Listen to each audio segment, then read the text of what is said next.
Dentro da tua geladeira tem muito frio ou pouco calor? E o que ondulatória tem a ver com frango assado? Tem ímãs no liquidificador? Por que deslizar no gelo é mais fácil que rolar no asfalto? E afinal, que relação tem entre o espelho e o escuro? Complicou? Simplifísica.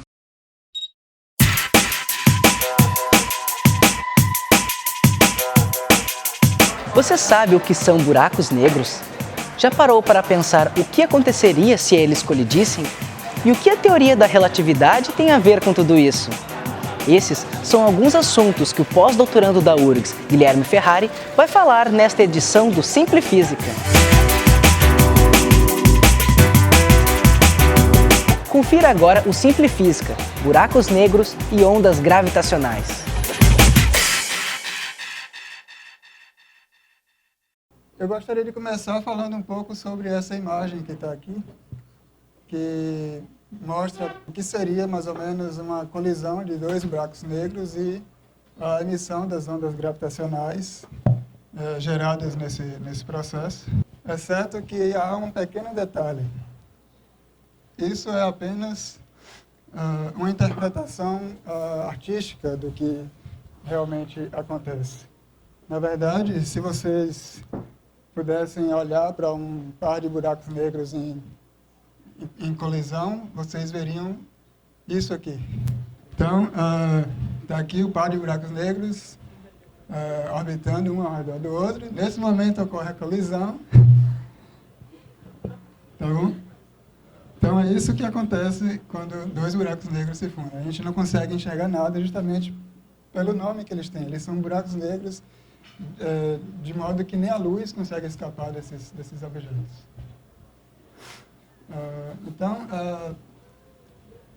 Hoje eu vou falar um pouco sobre as ondas gravitacionais que foram detectadas recentemente pelo experimento LIGO.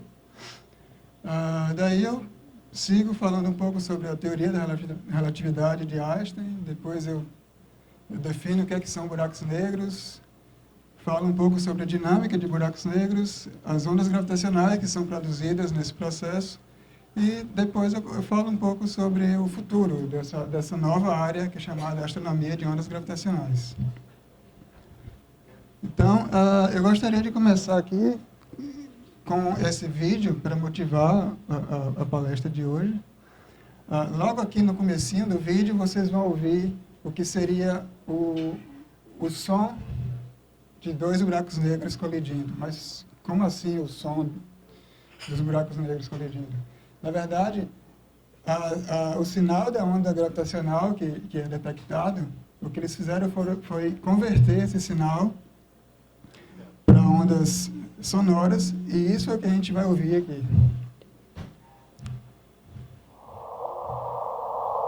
This is the sound of two black holes colliding and merging.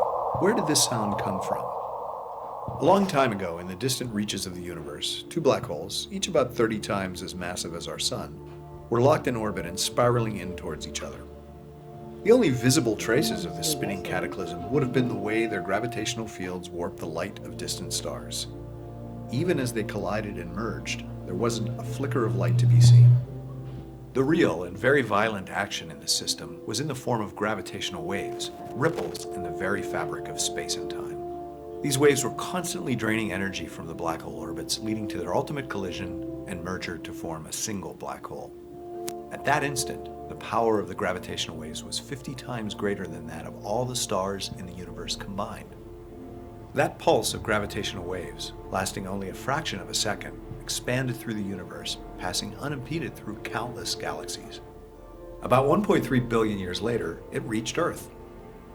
Gravitational waves alternately stretch and squeeze space itself and everything they pass through, but the effect is minuscule. Their effect on Earth here has been vastly exaggerated to help visualize something that is otherwise invisible on this scale. To detect them and directly measure their properties, scientists built LIGO, the most sensitive measuring device ever made. LIGO uses a device known as an interferometer to measure the tiny displacements in space. In this simplified representation, a laser beam is sent towards a partially reflecting mirror, and split along two paths. The beams travel along 4-kilometer arms and reflect back towards the central mirror, which recombines them, directing their light to a detector. As the gravitational waves pass, the distance between the central beam splitter and the end mirror stretches along one arm and compresses along the other. This changes the time it takes the light to travel along the arms. The recombined light waves shift with respect to one another and produce a signal at the detector. Incredibly tiny stretching and squeezing of space can actually be measured directly in this way. How little does space distort to make this signal? Let's zoom into a hydrogen atom until we reach the proton at its core. LIGO is so sensitive it can measure changes in distance as tiny as 1,000th the diameter of a proton. And this tiny measurement, made by LIGO, was the final step in a journey that began 1.3 billion years ago in the distant universe when two black holes collided.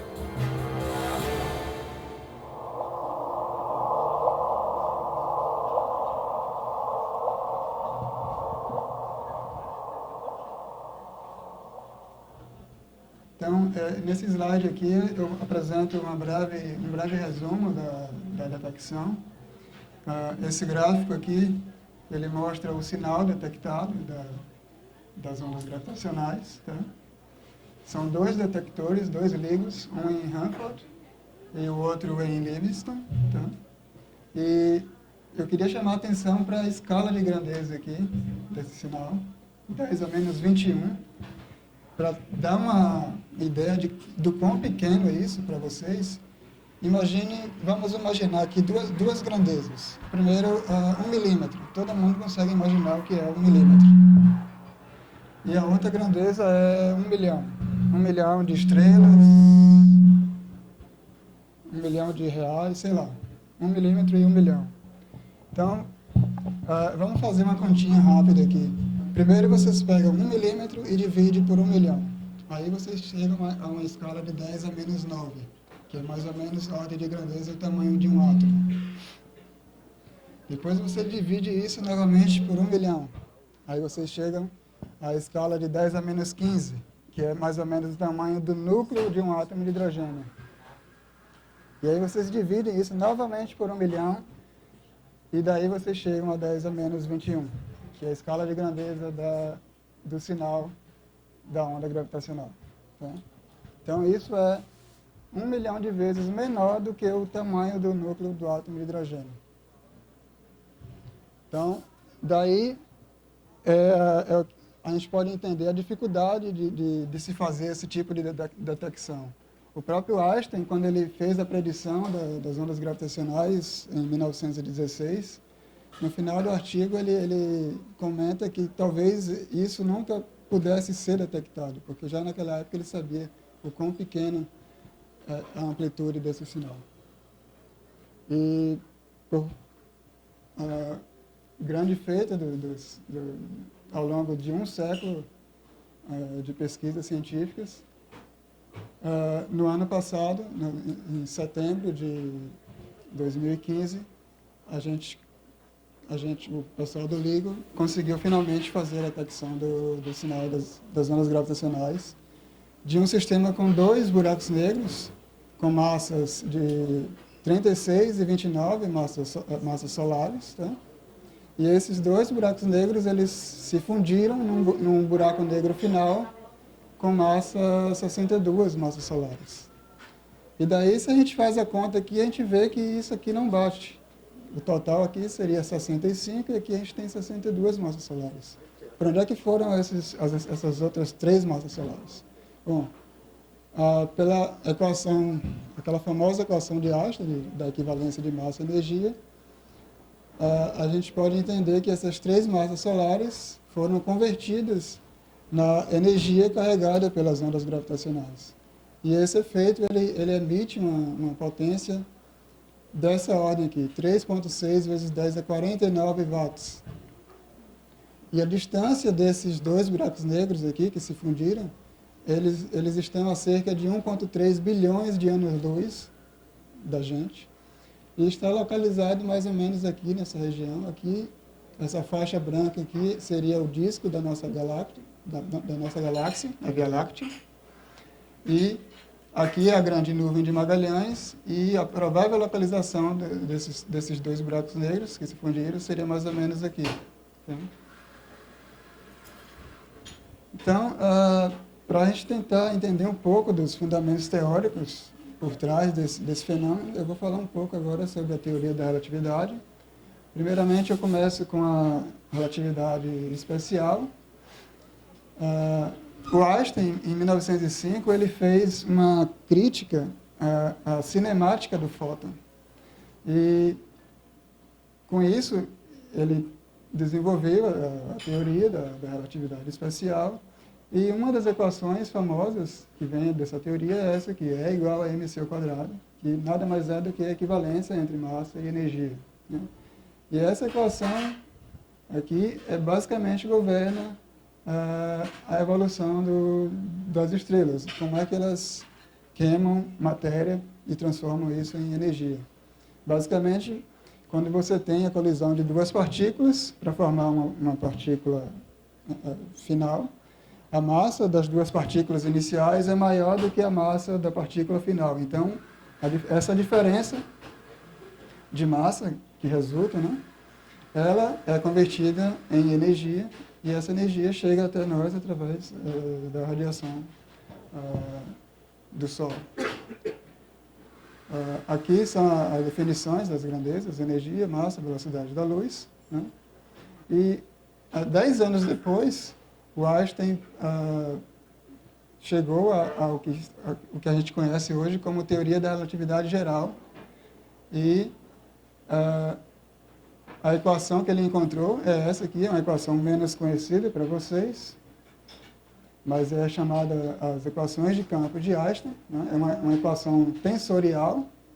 Esses termos aqui têm definições bastante precisas.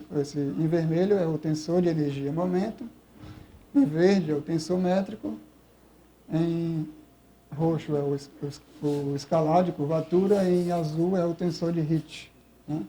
Mas o mais importante aqui são esses dois aqui, em verde o tensor métrico e em vermelho, que é o tensor de energia e momento. Né? A interpretação dessa equação é de que, primeiramente, o espaço-tempo é algo que está agora unificado, diferentemente do que era no contexto newtoniano, em que se tinha o espaço absoluto e o tempo absoluto. Aqui, eles são coisas relativas e são um conceito único. O Einstein unificou o conceito de espaço e tempo. E a interpretação da equação é de que ela deforma, a presença de uma massa deforma o espaço-tempo. Tá? E não sei se dá para ver aqui, mas essa animação mostra uma massa se movendo aqui e o espaço-tempo em torno dela se deformando. Então, essa é mais ou menos a interpretação que se dá para as equações de campo de Einstein. Um ano depois, o Einstein ele fez a predição da existência de ondas gravitacionais. Né? O que é que ele fez? Deixa eu voltar aqui rapidinho. Ele partiu dessa equação aqui e fez a seguinte pergunta: o que é que acontece se eu tentar resolver essa equação numa região que esteja livre de matéria? Se a região está livre de matéria, significa que o tensor de energia-momento é nulo. Então, a gente pode desprezar esse termo aqui. Né? Então, só fica o lado esquerdo da equação igual a zero. E daí, ele supõe uma métrica desse tipo, que é a métrica do espaço plano, tá? Mais uma perturbação, e aí ele joga isso lá nas equações de campo dele e resolve e chega a uma equação desse tipo. Daí, quando ele finalmente resolve essa segunda equação aqui, em vermelho, ele encontra a solução das chamadas ondas gravitacionais. Esses termos aqui são coisas um pouquinho mais complicadas, que eu não vou entrar em detalhe, mas é basicamente essa a cara da solução das ondas gravitacionais. Né?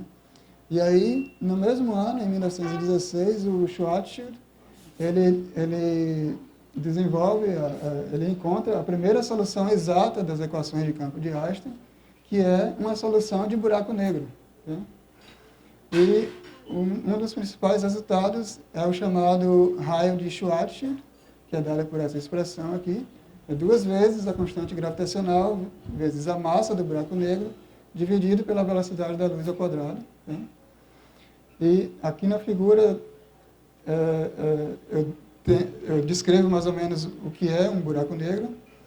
No centro tem-se o que a gente chama de singularidade, que é o lugar onde toda a matéria que colapsou para formar o buraco negro, ela se encontra comprimida basicamente num ponto. E aí a uma distância igual ao chamado raio do horizonte de eventos. Né? Tu tem o horizonte de eventos aqui, que é um horizonte aparente, a partir do qual tudo que entra ali não pode sair, inclusive a luz. O fóton que chega aqui nessa direção, que entra no buraco negro, ele não sai do outro lado, ele simplesmente fica preso ali, porque nem a luz pode escapar do buraco negro. Tá? Então, nesse caso aqui do buraco negro de Schwarzschild, o raio de Schwarzschild é igual ao raio do horizonte de eventos. Outros tipos de buracos negros, como a gente vai ver mais adiante, isso não acontece. O raio do horizonte de eventos é diferente do raio de Schwarzschild. Mas essa é basicamente a definição mais simples que a gente tem de um buraco negro. E daí a gente pode seguir adiante e entrar um pouco mais nos detalhes do que é um buraco negro e quais os tipos de buracos negros que se conhece. Basicamente, essa frase aqui ficou famosa, né, de que buracos negros não têm cabelo. Isso é basicamente uma metáfora para dizer que um buraco negro, não importa como ele foi formado, que matéria deu origem a ele é simplesmente descrito por apenas 3 grandezas: a sua massa, o seu spin e a sua carga elétrica.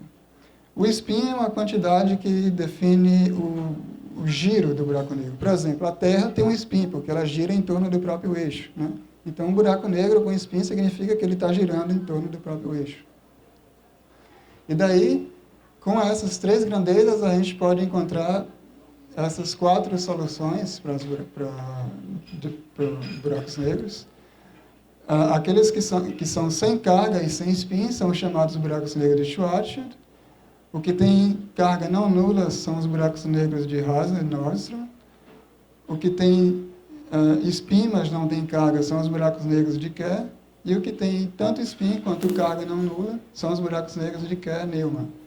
Eu não vou entrar no detalhe das equações desses outros buracos negros, mas eu queria só mostrar aqui que existem pelo menos 4 tipos conhecidos de buracos negros e todos eles são descritos por apenas essas 3 quantidades. Bom, do ponto de vista astrofísico, a gente pode classificar buracos negros também em 4 diferentes tipos. Primeiro, os buracos negros supermassivos, que se encontram geralmente no centro das galáxias.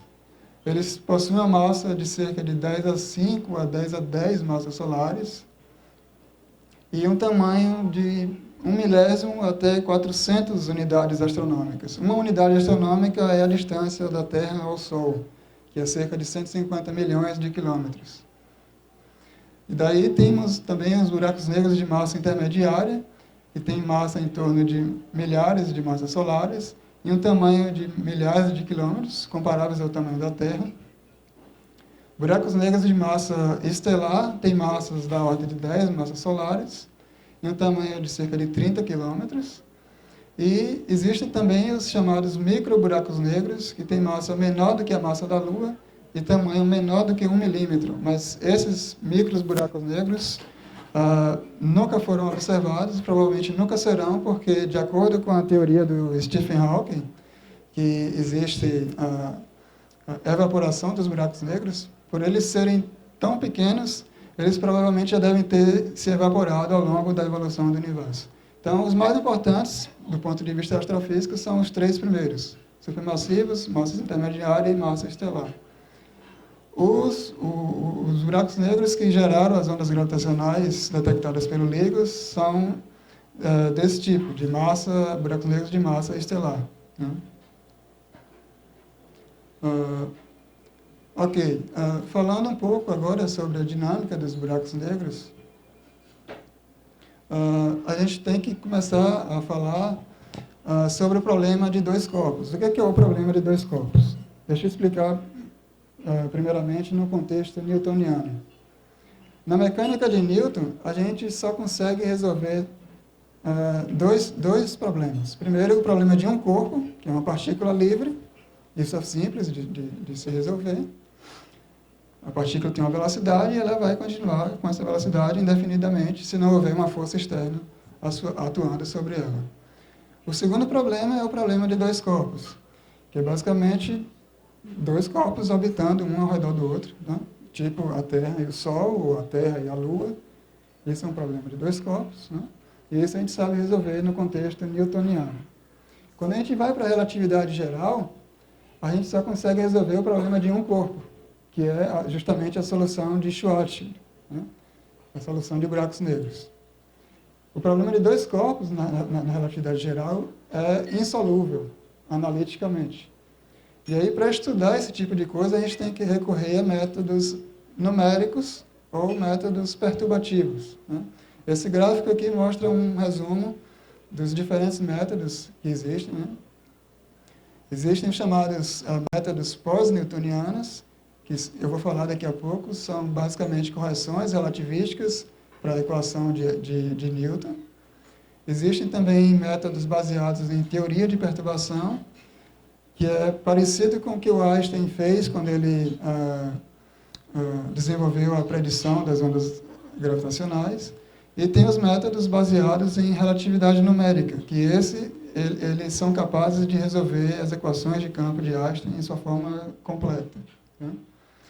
E daí, a fenomenologia do problema de dois corpos na relatividade geral também é diferente do contexto newtoniano. Na mecânica de Newton, os dois corpos estão ali orbitando um ao redor do outro, e se não houver nenhum agente externo, nenhuma força externa, esse sistema vai continuar assim para o resto da sua vida, né, indefinidamente. Na relatividade geral, quando você tem dois corpos orbitando um ao redor do outro, a gente sabe que vai ocorrer a emissão de ondas gravitacionais, porque o Einstein disse isso para a gente. E daí, como está ocorrendo a emissão de ondas gravitacionais, a gente sabe também que uma onda, ela carrega energia e momento do sistema. Então, se o sistema está perdendo energia, ele vai acabar espiralando, e esses buracos negros, em algum momento, ele vai acabar se colidindo, tá? Porque o tamanho da órbita vai diminuindo, né? E em algum momento eles acabam colidindo. E aí, nesse momento em que ocorre a colisão, é onde ocorre o pico da emissão de ondas gravitacionais, né? Então, as diferentes fases desse processo estão mostradas aqui. Primeiramente, ocorre a fase de espiralamento, né? Onde a órbita gradativamente vai perdendo energia e os buracos negros vão se aproximando um do outro.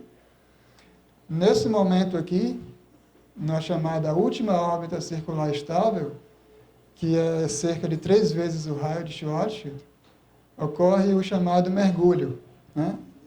Os buracos negros que estavam inicialmente numa órbita quase circular, espiralando quase circularmente, quando eles chegam a esse ponto aqui, a esse momento, eles mudam um pouco essa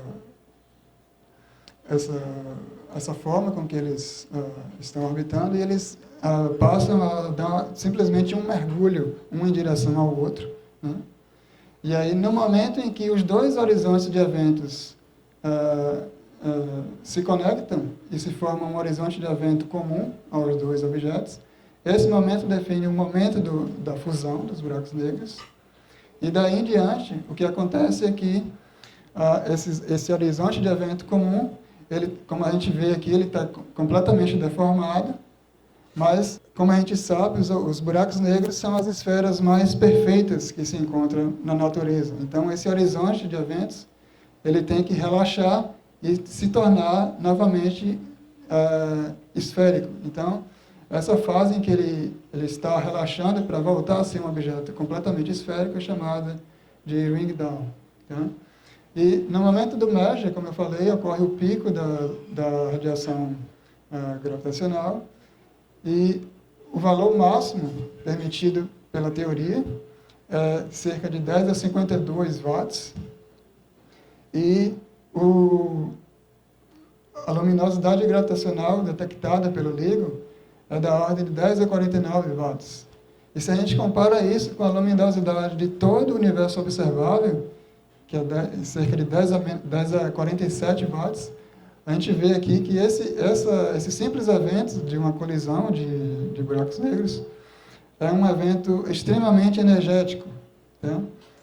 Ele dura muito, a duração é muito rápida, cerca de alguns milissegundos, mas em compensação ele emite uma quantidade enorme de energia.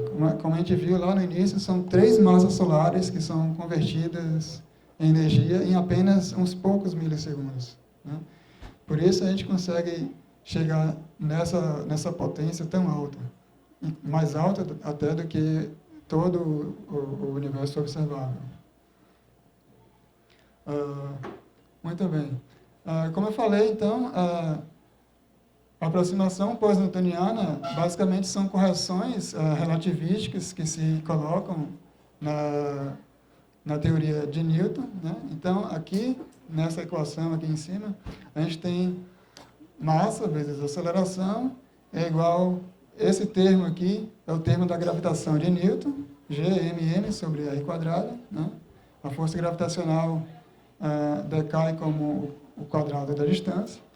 E esses termos aqui do lado são correções relativísticas que vêm da teoria da relatividade geral. Né? E esses termos A e B são dados aqui embaixo. E aqui em verde, esses termos em verde dão conta da precessão orbital, que ocorre, por exemplo, na órbita de Mercúrio, em torno do Sol. E os termos em vermelho dão conta da radiação gravitacional, que é o que, de fato, faz com que os objetos espiralem um em torno do outro, até que ocorra a fusão. Então, no gráfico aqui a gente vê como é que é esse processo de espiralamento. Né? Aqui tem os buracos negros, as condições iniciais para os buracos negros, e aí, no decorrer do tempo, eles vão espiralando até chegar ao momento da colisão.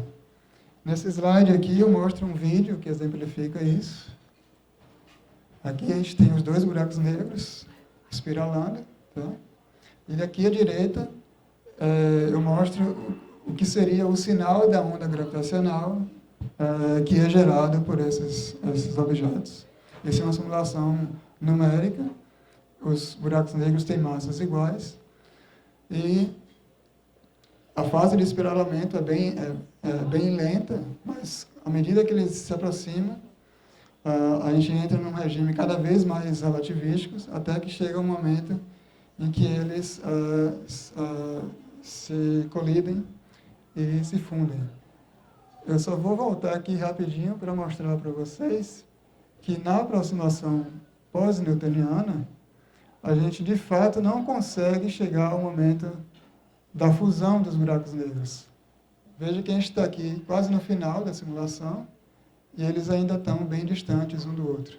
Isso é porque na aproximação pós-newtoniana, por ela ser uma aproximação da relatividade geral, em um dado momento ela começa a falhar. Então a gente tem que interromper a simulação nesse momento e com ela não é possível chegar até o momento da fusão. Não é possível modelar o momento da fusão dos buracos negros. Para que isso seja possível, a gente tem que recorrer à relatividade numérica. E a relatividade numérica, como eu disse, é mais um método numérico que a gente utiliza para estudar a dinâmica dos buracos negros. E ela, de fato, é capaz de resolver as equações de campo de Einstein em sua forma completa. Agora, a gente enfrenta um problema aqui com a relatividade numérica. Como eu disse lá no começo, o que o Einstein fez foi justamente unificar os conceitos de espaço e tempo. Né? Espaço e tempo agora são uma coisa única. Só que para a gente colocar isso no computador e resolver as equações, a gente precisa novamente de uma forma de separar os conceitos de espaço e tempo. Né? Parece um pouco contraditório, mas é realmente o jeito que é. No computador, a gente precisa ter 3 coordenadas espaciais e uma coordenada temporal. Então, como é que a gente faz isso, se o Einstein unificou esses conceitos?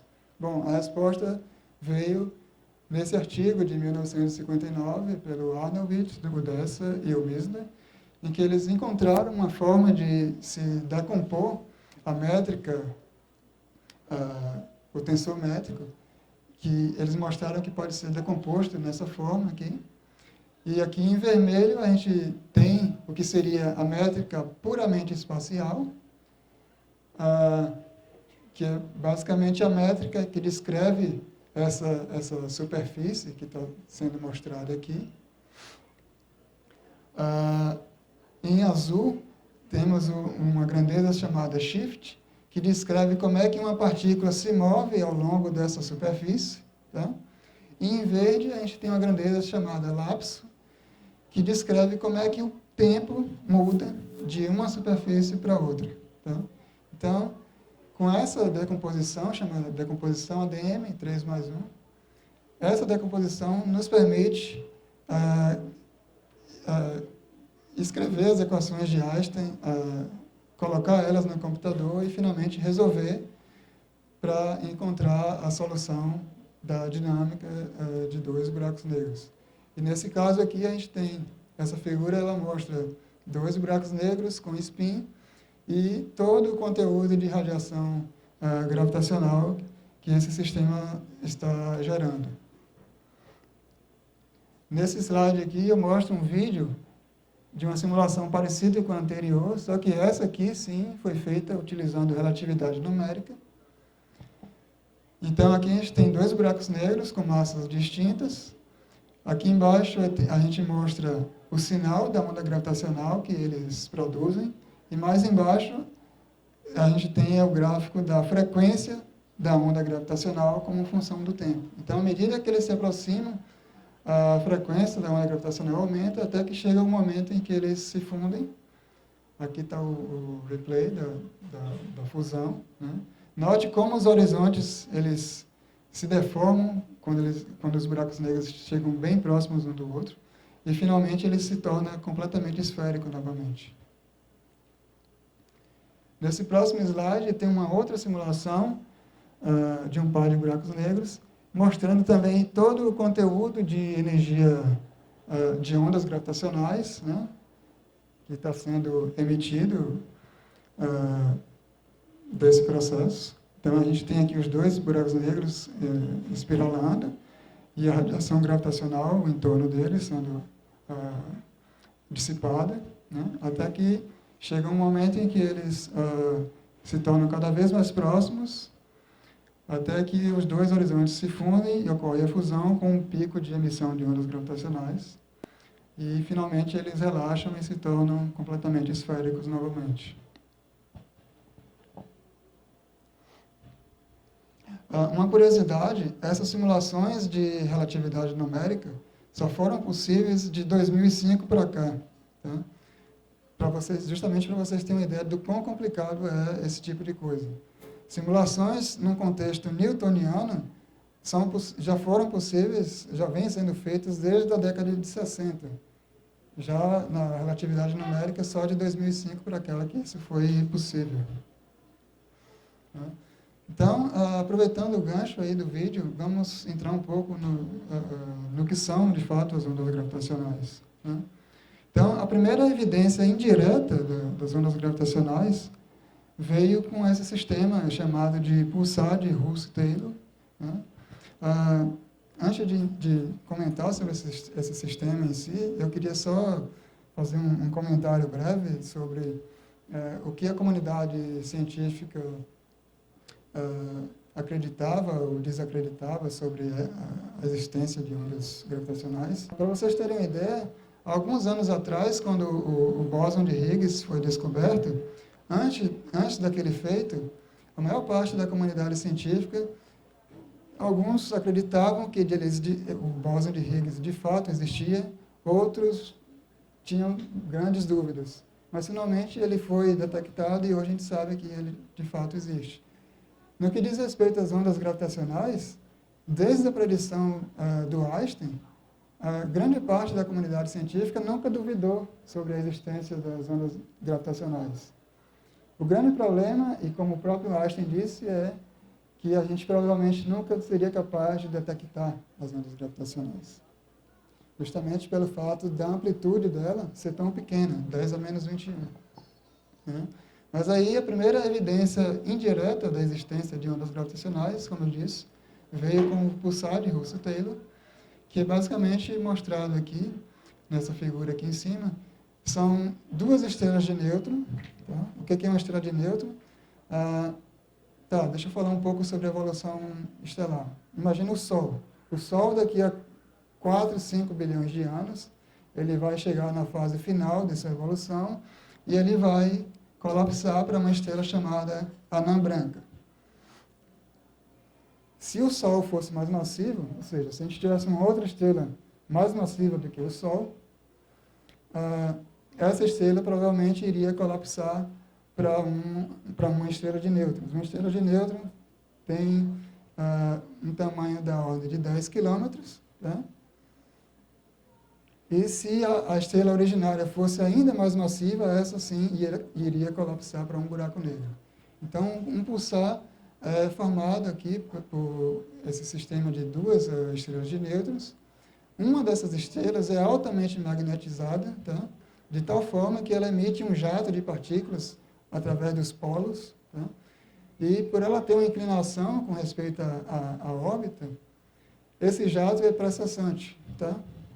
Ele está precessando a todo momento e, ao mesmo tempo, essa estrela está orbitando a companheira dela. Então, o que está acontecendo é isso. Tá? E daí, por coincidência, esse jato, de tempos em tempos, ele aponta na direção da Terra, que está mostrado aqui por essa seta vermelha. Tá? Então, de tempos em tempos, esse jato aponta em nossa direção e a gente pode medir o período desse jato. E por conta de que essa estrela de nêutrons ela está orbitando a companheira, então a gente pode também fazer uma série de estimativas dos parâmetros observacionais. Né? Primeiramente, a gente pode computar as massas dessas duas estrelas de nêutrons. Né? O pulsar tem uma massa de 1,4 massas solares e a companheira uma massa de 1,38. O período orbital desse sistema é de cerca de 7 horas. E daí, por conta que esse sistema está num regime altamente relativístico, ocorre o efeito de precessão orbital. Como eu falei, no caso de Mercúrio, em torno do Sol, a gente tem um efeito de precessão orbital que é da ordem de 43 segundos de arco por século. No caso do pulsar de Russell-Taylor, que é um sistema que está num regime relativístico muito mais alto, então a precessão orbital é cerca de 4,2 graus por ano. Né? Então, ele é muito alto isso. E a potência emitida por radiação gravitacional, nesse caso, é cerca de 10 a 24 watts. Só para comparação, a Terra, em torno do Sol, também emite ondas gravitacionais, tá? Só que é um efeito muito pequeno. É cerca de apenas 200 watts. Daria apenas para acender uma lâmpada. E aqui nesse gráfico aqui de baixo, é o gráfico que deu origem ao Prêmio Nobel de 1993.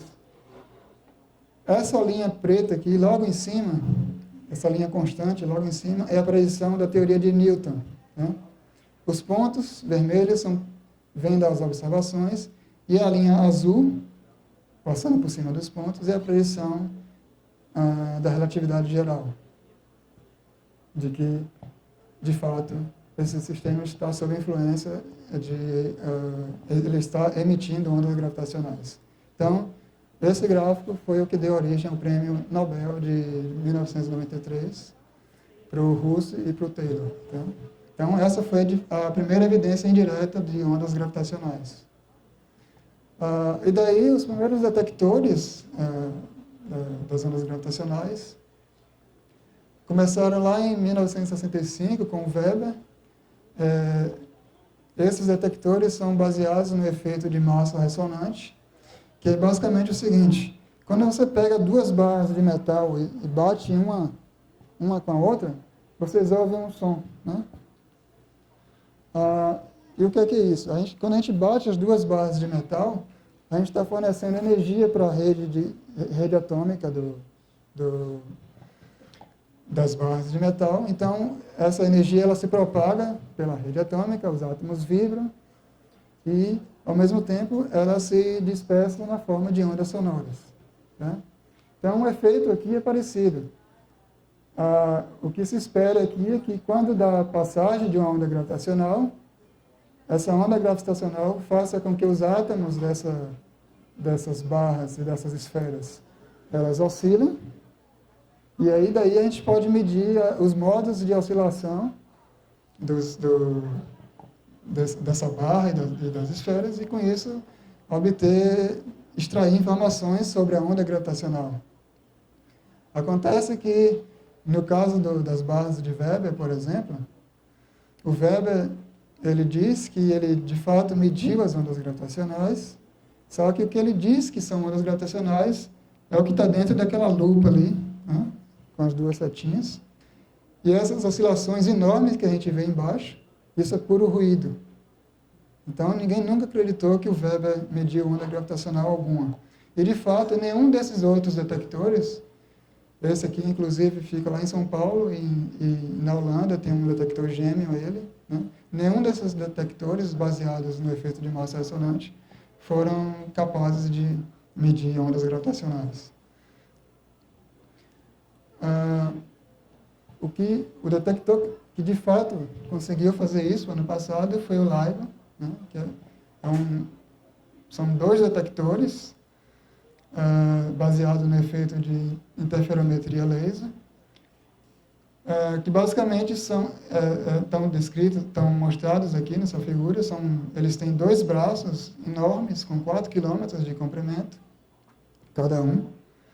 E nas extremidades desses braços ficam dois espelhos, como esses aqui. Cada espelho desse tem uma massa de cerca de 40 quilos e uma reflectância de cerca de 99,999995%. Para comparação, o espelho que a gente tem na casa da gente tem uma reflectância de apenas cerca de 90%. Então, esses espelhos são extremamente precisos. E um esquema mais para a gente entender o funcionamento do LIGO está mostrado aqui. Os dois LIGOs eles estão situados ali no mapa dos Estados Unidos, né, naquela configuração. A distância entre eles é da ordem de 3.000 quilômetros. E aqui no esquema do experimento, é basicamente isso. Cada braço tem cerca de 4 quilômetros de comprimento. Daquele lado ali tem uma fonte de laser. O laser entra, reflete naquele espelho na diagonal, e metade do laser vai para cada braço.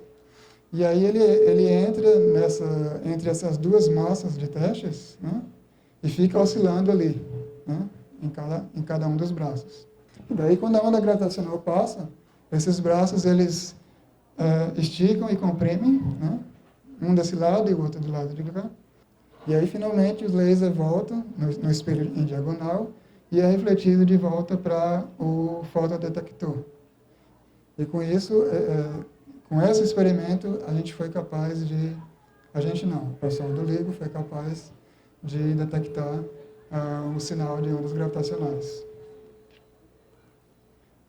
Então, as propriedades físicas das ondas gravitacionais, as mais importantes aqui são a polarização e a amplitude. A polarização, o que é a polarização? No caso das ondas gravitacionais, a gente tem dois possíveis estados de polarização, a polarização mais e a polarização X. E a polarização são os possíveis modos de oscilação, né? No caso, por exemplo, no caso de ondas eletromagnéticas, a gente tem também dois estados de polarização, que são também chamados de campo elétrico e campo magnético, né? A mesma coisa ocorre aqui com as ondas gravitacionais. A diferença é que, nas ondas eletromagnéticas, os estados de polarização eles estão alinhados com um ângulo de 90 graus. E aqui, nas ondas gravitacionais, os estados de polarização eles têm uma inclinação de 45 graus. Né? Então, aquela solução que o Einstein obteve lá, que eu mostrei lá no começo, ela pode ser escrita com essa equação de baixo, em termos das duas polarizações, né? A mais e a x. E a outra quantidade interessante aqui, e aqui de fato é medida pelo LIGO, é a amplitude. Então, aqui nesse esqueminha básico, aqui a gente tem os dois braços com tamanho L1 e L2, e daí, quando os braços começam a oscilar, pela passagem das ondas gravitacionais, a gente tem um ΔL, né, a diferença no tamanho do braço, tanto no L1 quanto no L2, e isso é igual à amplitude da onda multiplicada pelo tamanho original do braço. Né? E daí a gente pode simplesmente isolar o H em termos da diferença em tamanho dos braços e do tamanho original deles. Então, essa é basicamente a quantidade que o LIGO mede. Só que o que sai lá do detector do LIGO, quando a gente olha para o sinal que ele mediu, a gente enxerga isso aqui, aquele gráfico lá na esquerda, no alto. Né? Isso aí, se a gente lembra do sinal da onda gravitacional que a gente viu lá no começo, isso aí é puro ruído. De fato, se a gente olha aqui a escala de grandeza no eixo Y, aquilo ali está cerca de 10 a menos 19, 10 a menos 18. E o sinal da onda gravitacional que a gente viu é 10 a menos 21. Né? Então, isso aqui é puro ruído. Se a gente faz um zoom naquela região ali, entre menos 5 e 5, no eixo X, a gente tem o gráfico de baixo. Né? Então, a gente já vê uma certa estrutura ali. Se a gente faz um zoom novamente nesse gráfico, a gente vai para aquele gráfico de lá. Tá? E aí, novamente, mais uma vez, fazemos zoom e a gente tem esse gráfico aqui de baixo. E isso está na escala de 10 a menos 19. E daí a gente percebe que isso não tem nada a ver com aquele sinal de onda gravitacional que eu mostrei lá no começo. E, de fato, isso aí que a gente está vendo é puro ruído. Acontece que o pessoal do LIGO passou décadas e décadas caracterizando esse ruído. Isso, na verdade, o que é? Primeiramente, e mais importante, isso é ruído térmico. Tá? Qualquer material, essa mesa, a minha mão aqui, o microfone, qualquer material é composto de átomos. E os átomos, ali, eles estão sempre oscilando. Tá? E isso, quanto mais alta a temperatura, maior a oscilação. E isso é o que provoca esse tipo, o que a gente chama de ruído térmico. Então, isso é, primeiramente, ruído térmico. Isso por exemplo, uma pessoa caminhando, uma pessoa simplesmente respirando, um carro passando lá na estrada, um lenhador cortando uma árvore. Tudo isso influencia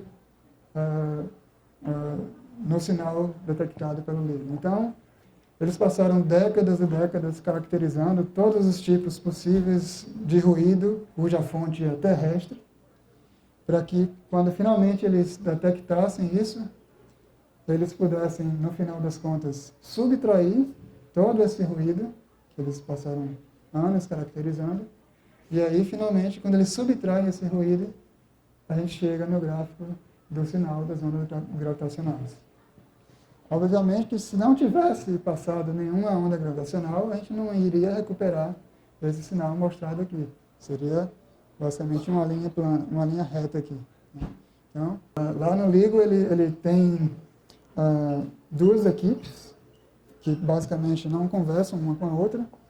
Uma é responsável pela análise do sinal e a outra equipe é responsável por, de tempos em tempos, injetar artificialmente um sinal de onda gravitacional para que a equipe que faz a análise dos dados possam entender melhor como é que o ruído afeta o sinal.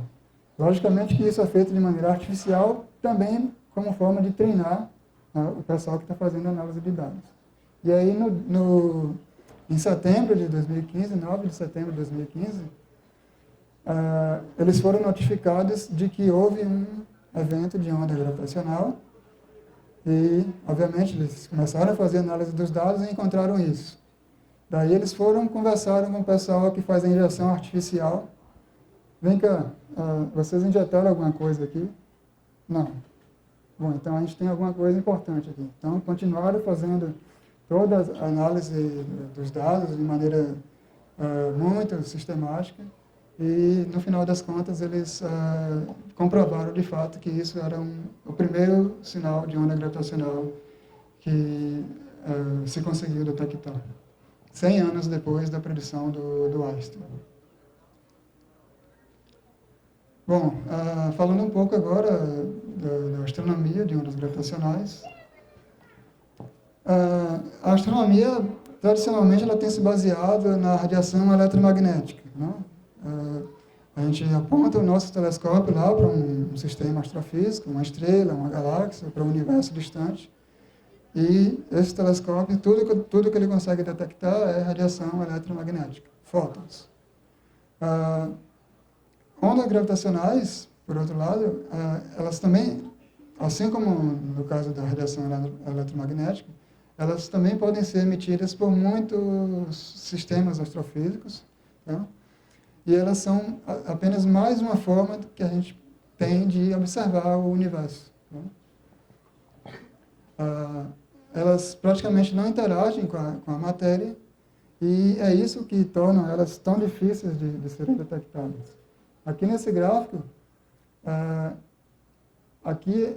nesse ponto aqui a gente tem hoje, e indo aqui nessa direção, a gente está indo na direção do universo jovem, né? Então, quanto mais longe, mais jovem era o universo. Então, se a gente usa a radiação eletromagnética para estudar o universo, a gente só consegue chegar até esse momento aqui, em torno de 100 mil anos, quando o universo tinha cerca de 100 mil anos.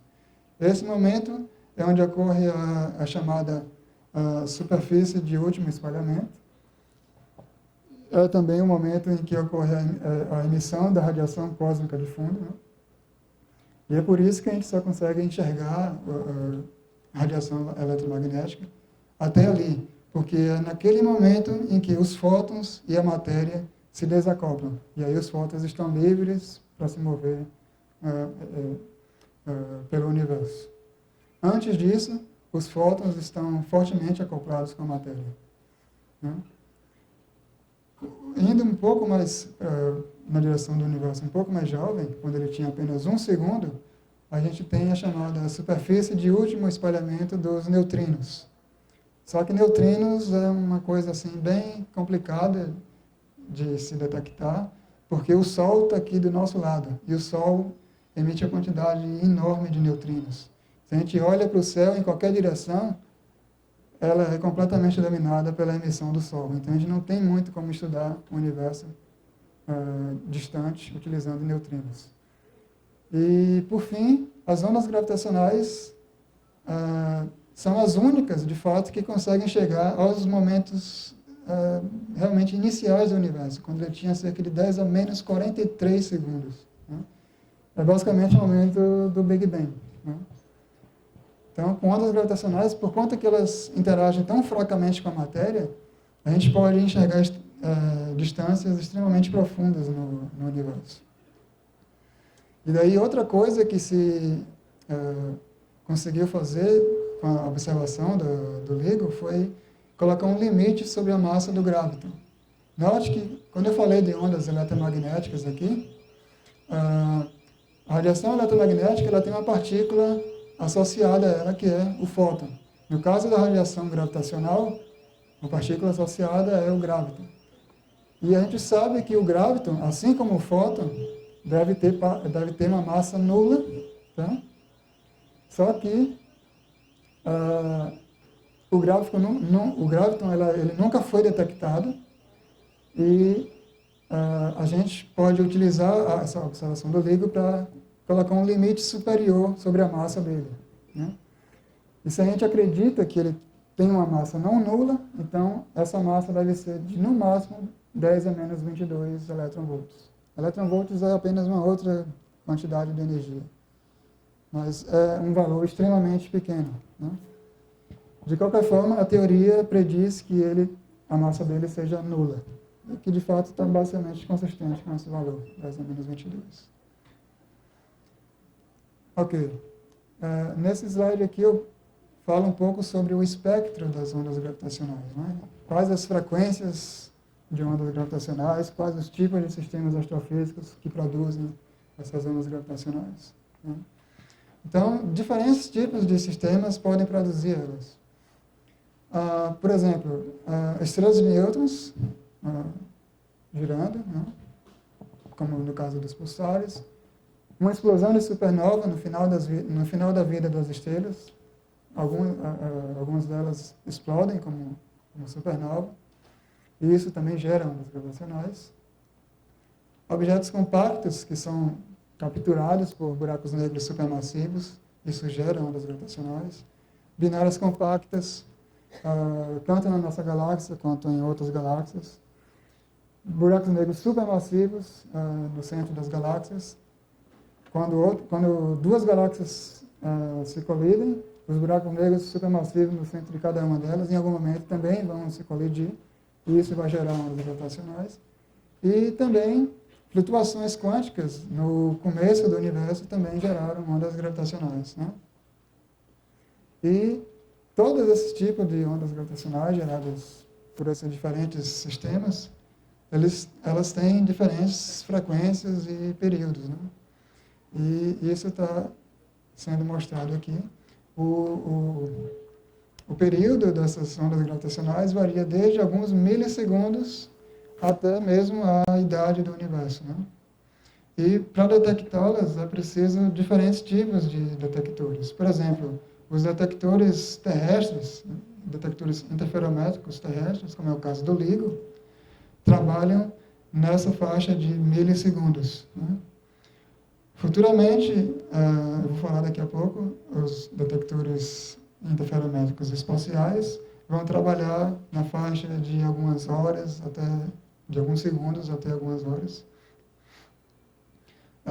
Tem também detectores desse tipo aqui, que foi utilizado, por exemplo, no caso do pulsar de Russell-Taylor.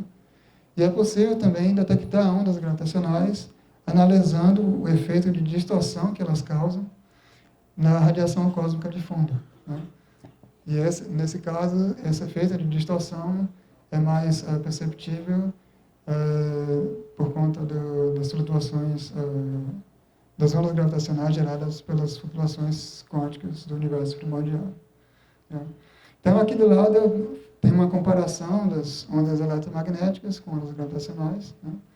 Ondas eletromagnéticas são basicamente campos oscilantes, que se propagam através do espaço-tempo, enquanto que as ondas gravitacionais são a propagação das distorções do próprio espaço-tempo, né?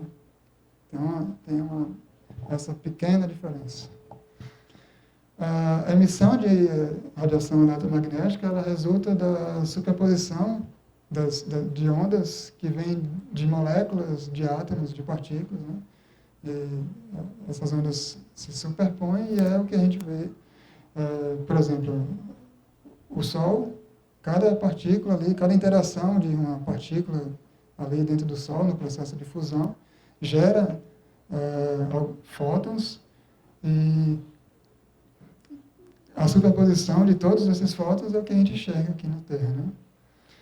No caso das ondas gravitacionais, elas resultam do movimento acelerado de grandes volumes de massa. Por exemplo, 2 buracos negros com massa estelar supermassiva. Então, são se movimentando aceleradamente, né? Essa grande quantidade de massa. Então, isso acaba gerando ondas gravitacionais. As ondas eletromagnéticas, elas sofrem uma forte absorção e espalhamento na interação com a matéria. Por exemplo, se eu colocar a minha mão aqui, vocês não vão enxergar o meu rosto, justamente porque a luz que está sendo refletida no meu rosto é barrada pela minha mão. Então, vocês não conseguem enxergar o meu rosto, justamente porque ela sofre forte interação com a matéria. No caso das ondas gravitacionais, por exemplo, nesse exato momento pode estar passando uma onda gravitacional aqui, e ela atravessa o nosso corpo, atravessa o nosso planeta, e ela nem se importa com nada disso. Ela simplesmente não sofre praticamente interação nenhuma com a matéria.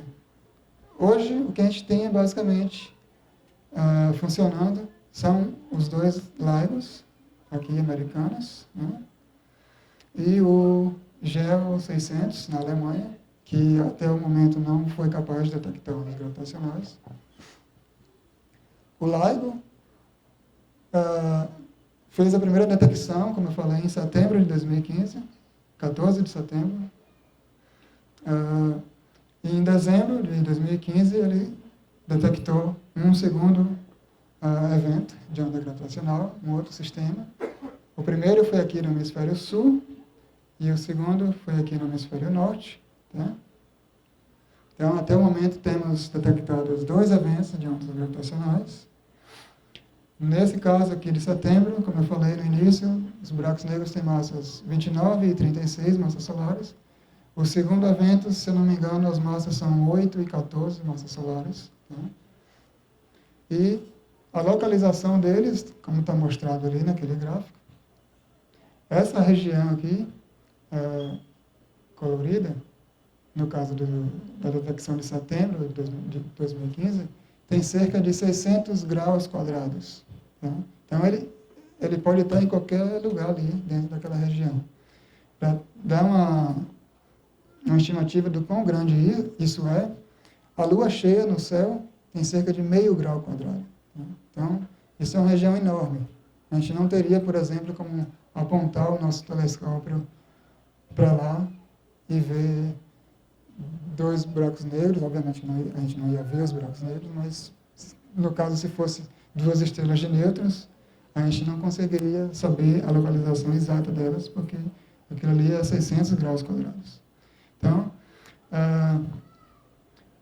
futuramente, acho que a partir desse ano já, o pessoal do LIGO está já iniciando uma colaboração com um detector Virgo, que funciona basicamente da mesma forma que os 2 LIGOs, só que os braços deles são de apenas 3 km, ao invés de 4. Né? Então, os 2 LIGOs e o Virgo vão começar a operar em colaboração, e a partir de 2019, eles vão ser capazes de fazer detecções e estimar a localização da fonte de forma um pouquinho mais precisa. Ao invés de 600 graus quadrados, eles vão ser capazes de estimar até cerca de 20 a 100 graus quadrados, o que são dados ali por aquelas elipses. Aqueles pontinhos vermelhos são pontos cegos, onde eles não conseguem detectar as ondas gravitacionais com confidência. Se a fonte tiver em algum pontinho vermelho daquele, a gente não pode dizer com confidência que a gente detectou onda gravitacional, só os que caem dentro das elipses azuis. Né? Então, a partir de 2019, a gente vai ter uma confidência de até 100 graus quadrados na localização da fonte. E, futuramente, com a introdução do LIGO Índia, a partir de 2022, a gente vai conseguir reduzir a precisão na localização da fonte para até cerca de 5 graus quadrados. Já vai ser bastante bom. Ainda é um pouco grande, 10 vezes o tamanho da Lua no céu, mas já é muito melhor do que se pode fazer atualmente. Uma curiosidade, o LIGO Índia, ele foi aprovado pelo governo da Índia na semana seguinte à detecção do primeiro sinal da onda gravitacional. Né? E futuramente, um pouco mais para frente, lá em 2030, vai entrar em operação o LISAR, que é a antena espacial com interferômetro laser, que basicamente mostrado aqui nessa figura superior direita.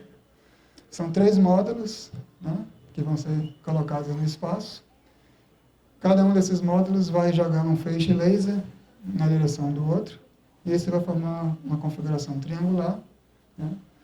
E o funcionamento dele vai ser muito parecido com o do LIGO, com o do LIGO.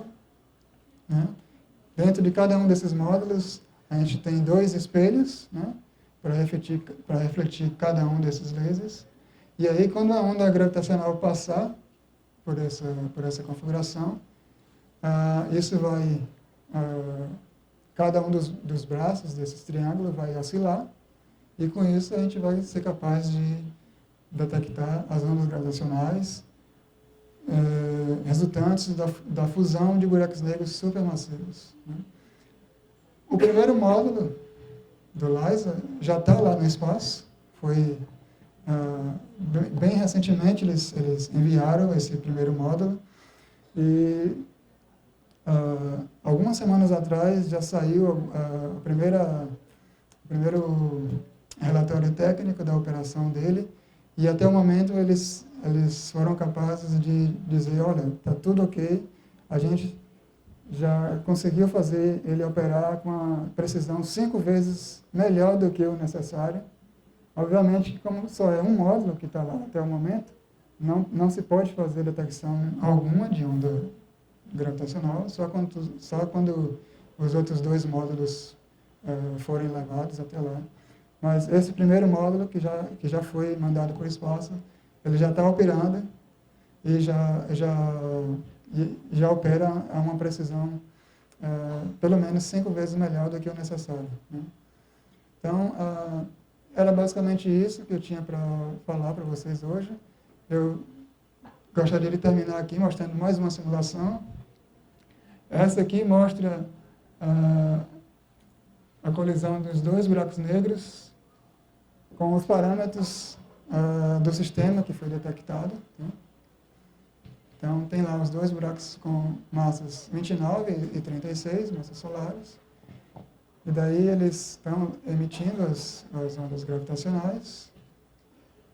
À medida que eles vão se aproximando, a órbita vai se espiralando e a amplitude da onda vai aumentando, até que chega um momento em que eles se fundem, ocorre o pico da emissão da onda, depois isso se estabiliza e ele volta a ser um objeto perfeitamente esférico.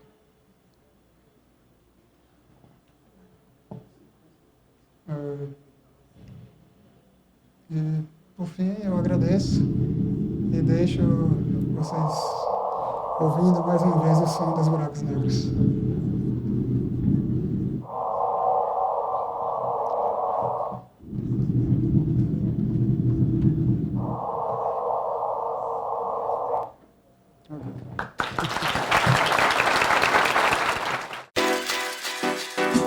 E aí, gostou desse Simplifísica? Você pode assistir mais no canal da URGS TV no YouTube. É só acessar youtube.com/URGSTV e escolher o vídeo que você quiser. Até mais!